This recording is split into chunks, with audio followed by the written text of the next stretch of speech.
इसकी, मजा आ गया आज। आज रघुवीर रायचंद बहुत प्रसन्न है।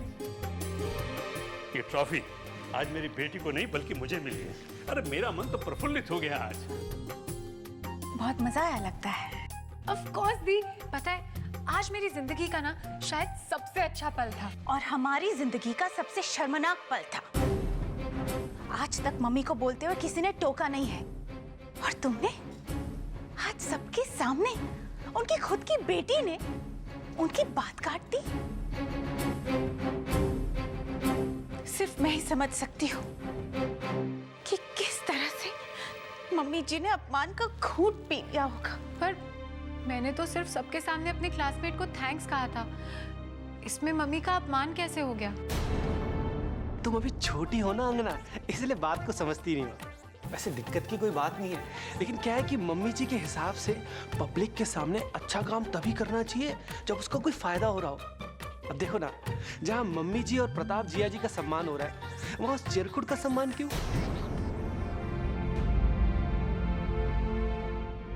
रहने दीजिए सुंदर बाबू,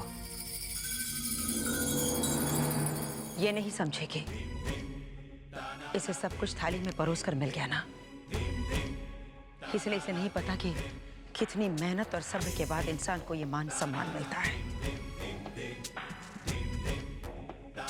क्या नहीं सोचा था मैंने, यही सोचकर गई थी कि प्रताप बाबू की एक ऐसी छवि बनाऊंगी, उन्हें लोगों के सामने से पेश करूंगी कि। और फिर सुंदर बाबू की भी तो छवि बनानी थी आपको, लेकिन अब पूरा 1 साल इंतजार करना पड़ेगा, सिर्फ उस स्टूपिड इडियट गवार की वजह से। लेकिन मेरी धारणा तो ये है कि प्रताप बाबू का अच्छा ही परिचय करवाया था सबसे। लेकिन सारी वाहवाही तो वो पंडाल वाला लड़का लेकर चला गया। उसके बाद प्रताप बाबू की तारीफ सुनने के लिए लोगों के पास वक्त कहाँ था? सॉरी मम्मी, मैंने जानबूझकर ऐसा नहीं किया, मेरे तो दिमाग में ये बात नहीं आई। अगर आई होती तो मैं ऐसा नहीं करती। अगर सॉरी ही कहना है तो अपनी जीजाजी से कहो। तुम्हें नहीं पता आज तुम्हारी इस हरकत की वजह से उनका कितना बड़ा अपमान हुआ है, कितने नाराज है वो। चलो। हाँ, अपने दोनों जीजाओं से माफी मांगनी चाहिए। और सुंदर चले गए। कैसे पति हो तुम? मैं तो वैसे ही हूँ जैसे दिख रहा हूँ। क्यों, कुछ हुआ क्या? तुम भी प्रताप जीजू की तरह मुंह फुला के रूम में नहीं बैठ सकते थे? अरे कम से कम लोग तुमसे भी आके माफी मांगते। ठीक है जरूर, जैसा तुम बोल रही हो ना, मैं बिल्कुल वैसे ही करूंगा।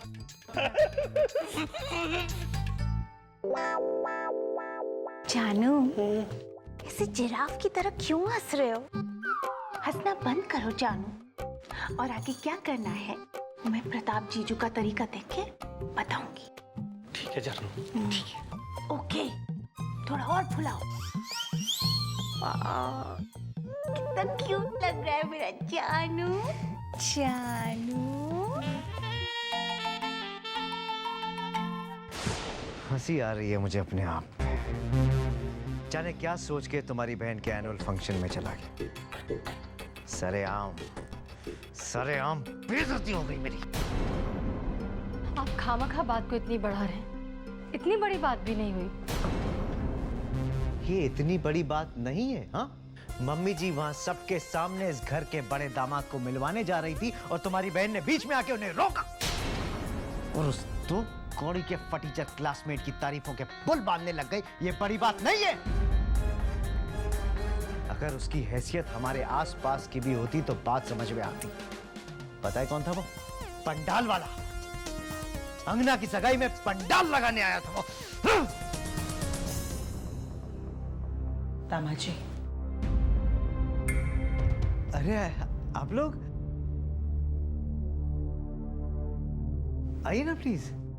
अंगना, प्रताप बाबू से माफी मांगो। आई एम सॉरी जीजू। मगर किस लिए अंगना? प्रताप बाबू, मैं बहुत शर्मिंदा हूँ कि आज अंगना ने सबके सामने। मम्मी जी, अंगना ने जो किया अपने भोलेपन में किया। ये अलग बात है, उससे मेरी छवि बड़ी दयनीय सी हो गई और ऐसा लगा मानो मैं इस घर का सदस्य ही नहीं हूँ। मगर मुझे बुरा नहीं लगा। दामाद जी, मैं जानती हूँ अगर आप चाहते तो इस बात को लेकर सबके सामने आप रिएक्ट कर सकते थे, लेकिन आपने ऐसा नहीं किया क्योंकि आपको हमारे परिवार की इज्जत का ख्याल था। लेकिन अब मैं चुप नहीं बैठूंगी। आपका अपमान इस घर का अपमान है, मेरा अपमान है। मैं उस लड़के को यहाँ बुलाऊंगी और उससे माफी मंगवाऊंगी। मम्मी जी, ये कैसी बातें कर रही हैं आप? आपका ये बेटा इतना अहंकारी नहीं है कि किसी से माफी मंगवा के अपने आप को खुश करे।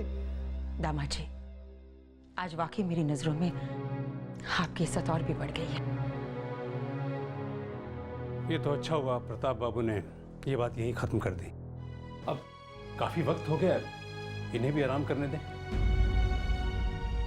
आओ बेटा। चलो अंगना। मैंने अपनी तरफ से बात खत्म कर ली, मगर हमारे लाख चाहने पर भी ये बात यहाँ खत्म नहीं हो पाएगी।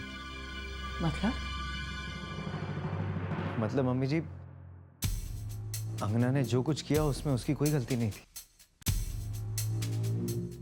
वो भी तो मेरी तरह बड़े दिल वाली है ना। मगर अक्सर इस बड़प्पन का लोग गलत फायदा उठाते थे,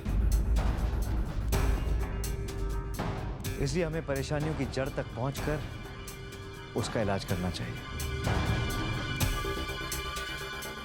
मैं कुछ समझी नहीं दामाद जी। अंगना, तुम थक गई होगी, जाओ अपने कमरे में आराम करो। आई एम सॉरी जीजू। It's okay. Good night.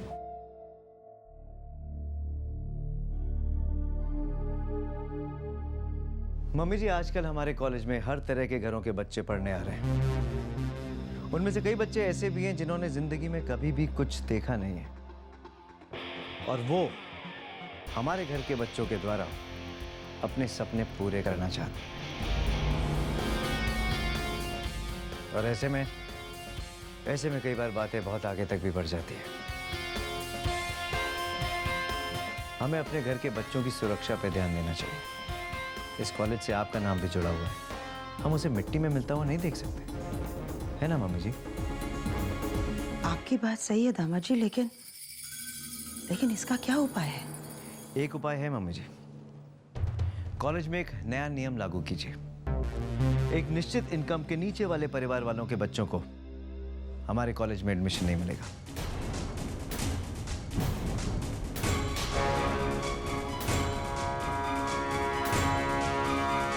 मैं ऐसे कैसे कर सकती हूँ? मेरे दादाजी ने इस कॉलेज की बुनियाद यही सोचकर रखी थी कि सबको शिक्षा का अधिकार है। तो हम कब मना कर रहे हैं मम्मी जी? जिन्हें शिक्षा लेनी है वो जाएं, कहीं और जाके शिक्षा लें, बस हमें बख्शे। लेकिन प्रताप बाबू, अंग्रेजों की इस भेदभाव वाली नीति के विरुद्ध ही तो इस कॉलेज की स्थापना की गई थी। उस वक्त यहाँ इंदौर और उज्जैन के गरीब लड़के पढ़ते थे। आहिस्ता आहिस्ता कॉलेज का नाम हुआ तो अमीर घरों के बच्चे भी यहाँ एडमिशन पाने के लिए ललायत होने लगे। तो वही तो मैं कह रहा हूँ ना पापा जी, साग बनाने में इतना वक्त लगता है। अगर हम अभी चौकन्ने नहीं हुए तो बहुत जल्द हमारे कॉलेज में सिर्फ गरीब जन नहीं पढ़ेंगे। और सबसे पहले हमें उस पंडाल वाले को बाहर कर देना चाहिए। लेकिन प्रताप बाबू, ऐसे कैसे हो सकता है? पापा जी, उस पंडाल वाले को लेकर आप इतने भावुक क्यों हो जाते हैं? मैं भावुक नहीं हो रहा हूँ बेटा। इस कॉलेज की नींव रखने वालों का एक सपना था। अब ना तो नींव रखने वाले रहे और ना ही अंग्रेज। जो भी हैं बस हम ही लोग हैं। और मम्मी जी, इसके आगे जैसा आप ठीक समझें। और हाँ, अगर अगले साल भी मेरा ऐसा ही अपमान हुआ ना, तब भी मैं आपकी तरफ देखकर उस अपमान को पी जाऊंगा। आप बिल्कुल सही कह रहे दामाद जी। मैं अभी प्रिंसिपल साहब से बात करती हूँ।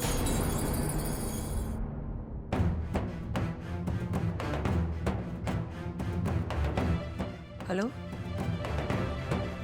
मैं कल्याणी देवी बोल रही हूँ। एक जरूरी बात करनी थी आपसे।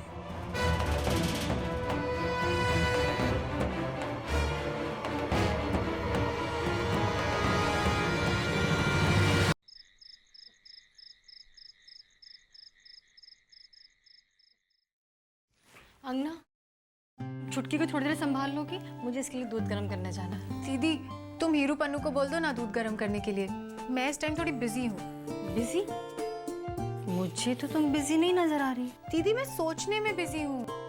अच्छा, सोचने में? क्या सोच रही हो तुम? अगर मैं आपको बताऊंगी तो आप हंसोगे तो नहीं?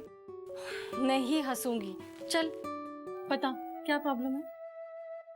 वो दीदी, वो लड़का आकाश। कौन? वही जिसकी वजह से तेरे जीजू परेशान रहते? हाँ वही। है कौन ये लड़का? अरे वही जो पप्पू और मेरी सगाई में पंडाल लगाने आया था। अच्छा।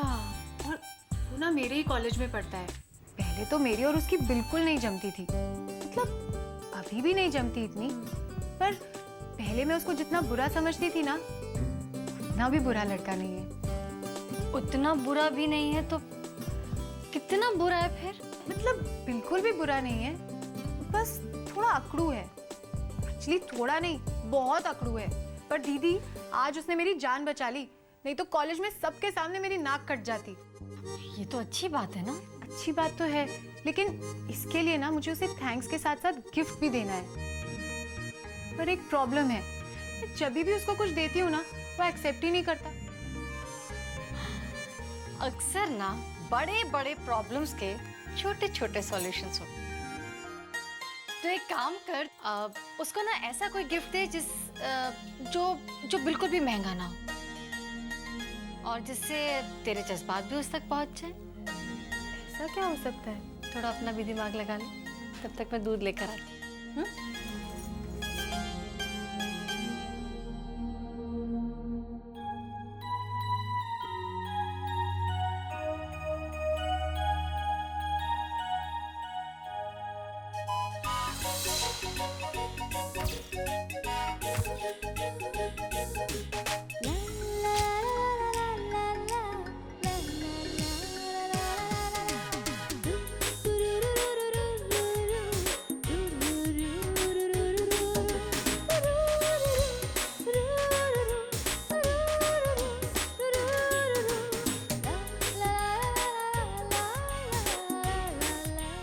परी कैसा लग रहा है?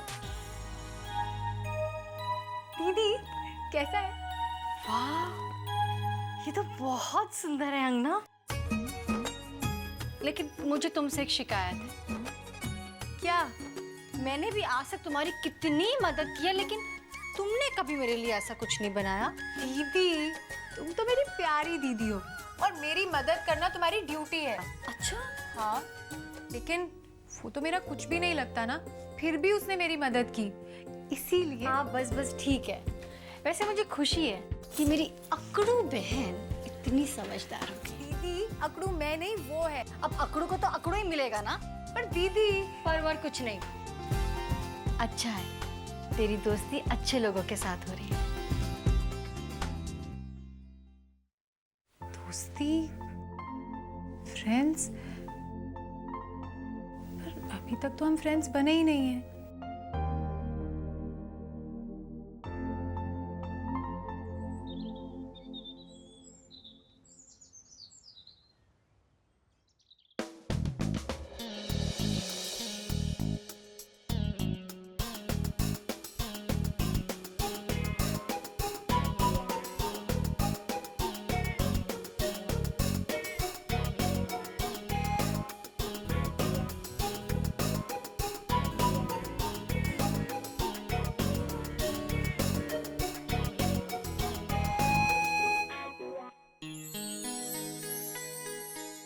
अब ये यहाँ कौन सा नाटक करने आ गई?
यार ये क्या चल रहा है?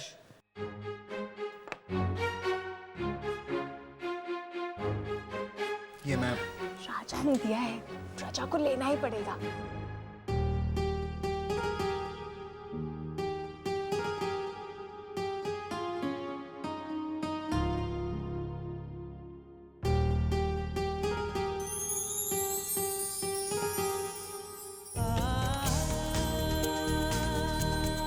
मैं बहुत सोच समझकर तुम्हें ये गिफ्ट दे रही हूँ जिसे तुम ना नहीं कर सको। Please accept it from your friend Angana Raichand. अंगना रायचंद, बड़े लोग बड़ी बड़ी बातें।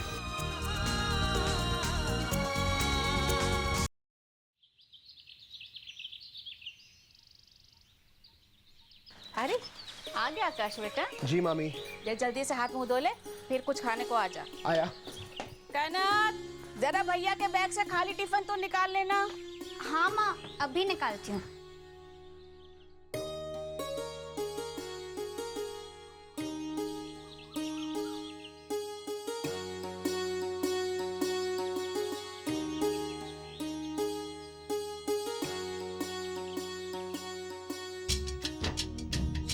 क्या बात है, इतनी महंगी चॉकलेट्स। लगता है भैया को कॉलेज के एनुअल फंक्शन में प्राइज में मिली है।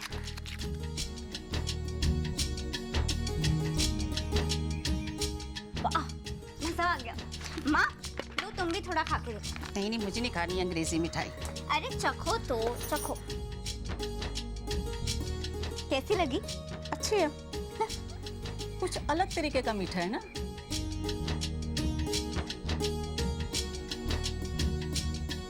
सॉरी, हमने आपको बिना बताए ही आपके चॉकलेट्स खा लिए। मगर हाँ, खाने में हमें मजा बहुत आया, है ना?